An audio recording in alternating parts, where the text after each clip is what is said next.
Hello and welcome back to our channel. তো 14 তারিখ মানে মঙ্গলবার ছিল পুচনের পাপার বার্থডে। তো সকাল সকাল উঠে রান্না চাপিয়ে দিয়েছিলাম। বার্থডের মেনুতে ছিল সাদা ভাত, 5 রকম ভাজা, মুগের ডাল, ফুলকপি আলুর তরকারি, পায়েস আর মিষ্টি। প্রথমে তো পায়েসটা বানিয়ে নিয়েছিলাম, তারপরে এখানে ডাল, 5 রকমের ভাজা, কুমড়ো ভাজা, আলু ভাজা, সিম ভাজা, পাঁপড় ভাজা আর বড়া ভাজা, আলু ফুলকপি তরকারি। মঙ্গলবার যেহেতু অফিস ডেট, সেই জন্য তাড়াতাড়ি রান্নাটা করে নিতে হয়েছিল। তো আমি যেরকম ভাবে পেরেছি সেরকমই রান্না করেছি। আর পায়েসটা যেহেতু আমি কোনোদিনই করিনি, সে কারণে একটু ভয় ভয়ে করেছি। ওর বার্থডেতে আমি প্রথমবার পায়েস করলাম। আমার রান্না কমপ্লিট হয়ে যাওয়ার পর তোকে খেতে দিয়ে দিয়েছিলাম। এখানে পূজানোর পাপার সাথে পাঁপড় খাচ্ছিল। আর যেহেতু 10:30টার মধ্যে অফিস বেরোতে হবে, সে কারণে ও খেতে বসে গেছিল। তো বার্থডের দিনটা তো সবার কাছে খুব স্পেশাল। তো খাওয়া কমপ্লিট করার পর রেডি হয়ে অফিসে বেরিয়ে গেছিল। আর পূজান তো প্রায় প্রতিদিনই ওর পাপার গাড়িতে চাপে। পাপা যখন অফিস যায় তখন ওর পাপার সাথে গাড়িতে চাপে। পূজান তো গাড়িতে চাপতে ভীষণই ভালোবাসে। যাই হোক, তারপর তো অফিসে যাওয়ার জন্য বেরিয়ে গেছিল। তারপর তো আমি বাড়ির সব কাজ করে পূজান কিছুক্ষণ রেস্ট নিয়ে নিয়েছিলাম। আর আমরা প্রত্যেকবারই বাড়ির কয়েকজন মিলে বার্থডে সেলিব্রেট করি। তো অফিস থেকে বাড়ি আসার পর বার্থডে সেলিব্রেট করা হয়েছিল।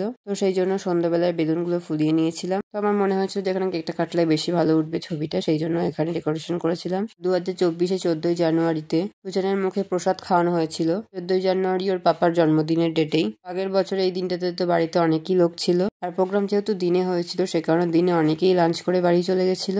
সন্ধ্যাবেলায় দুই বাড়িরই সবাই ছিল, তাছাড়াও আরো অনেকেই ছিল। তো আগের বারে বার্থডেটা তো আরো ভালোভাবে কেটেছিল। আর তাছাড়া আমরা প্রত্যেকবারই এভাবেই সেলিব্রেট করি বাড়ির কয়েকজন মিলেই। যেহেতু বেলুনগুলো টাঙাচ্ছিলাম, সে কারণে পূজান আমাকে একটা একটা করে নিয়ে এসে দিচ্ছিল। পূজান তো বেলুন নিয়ে খেলতে খুব ভালোবাসে। আমাদের তো পুরোপুরি সাজানো কমপ্লিট হয়ে যাওয়ার পর পূজানের বাবা অফিস থেকে চলে এসেছিল। যেখান থেকে কেক নিয়েছে ওখান থেকে সুন্দর একটা ক্যালেন্ডারও দিয়েছিল। ডেকোরেশন একদম কমপ্লিট। অফিস থেকে এসে ফ্রেশ হয়ে কেকটা কাটলো। সবকিছু দেখে তো পূজান একদম হাইপার হয়ে যায়। আর যেহেতু কেকের ওপর ক্যান্ডেলটা লাগানো থাকে, তো ওটা নেওয়ার জন্যই ও ব্যস্ত হয়ে পড়ে। আর ক্যান্ডেলটা যদি হাতে দেওয়া হয়, তাহলে ও আবার কেকের ওপর লাগাতে যায়। তো যাই হোক, জন্মদিনের দিনটা তো এভাবে সেলিব্রেট করা হলো। পূজানের পাপার যেহেতু জানুয়ারিতে বার্থডে, সে কারণে ওর বার্থডেটা দিয়ে শুরু হয়। আর আমার যেহেতু অক্টোবরে বার্থডে, সে কারণে আমার বার্থডেটা সবার লাস্টে। বার্থডের কেকটা তো নিয়ে এসেছিল সানফ্লাওয়ার টাইপের। এটা তো খেতে ভীষণই ভালো ছিল। কেক কাটা হয়ে যাওয়ার পর সবাই মিলে ছবি তুলে নিয়েছিলাম। যেহেতু ওর বার্থডে, সে কারণে খোকনও চলে এসেছিল আমাদের বাড়িতে। খুব ফোন করে বলা হয়েছিল আসার জন্য। বাড়ির বার্থডে সেলিব্রেট করার পর বেরিয়ে পড়লাম।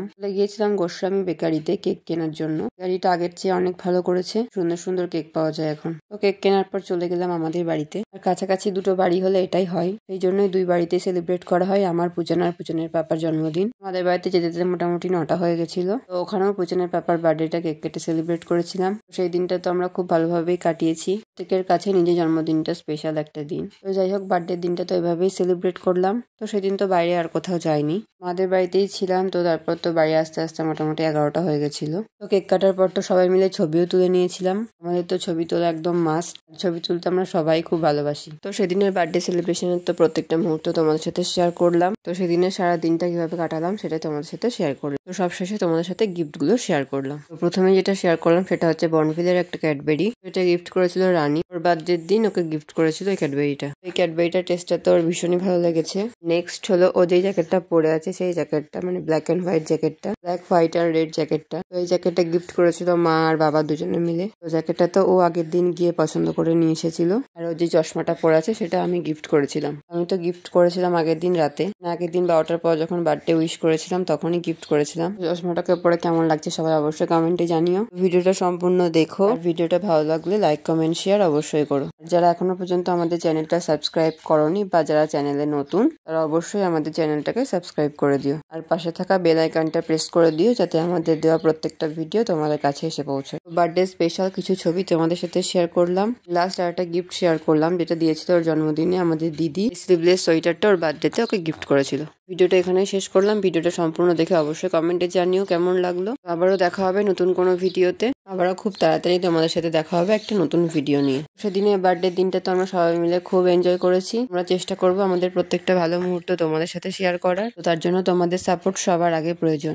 আর ভিডিওটা না কেটে সম্পূর্ণ দেখো। আর আমাদের প্রত্যেকটা ভিডিও তোমাদের কেমন লাগে সেটা অবশ্যই জানিও। তোমাদের সাথে আমাদের প্রত্যেকটা আনন্দের মুহূর্ত শেয়ার করে আমাদেরও খুব ভালো লাগে। আজকের মতো টাটা।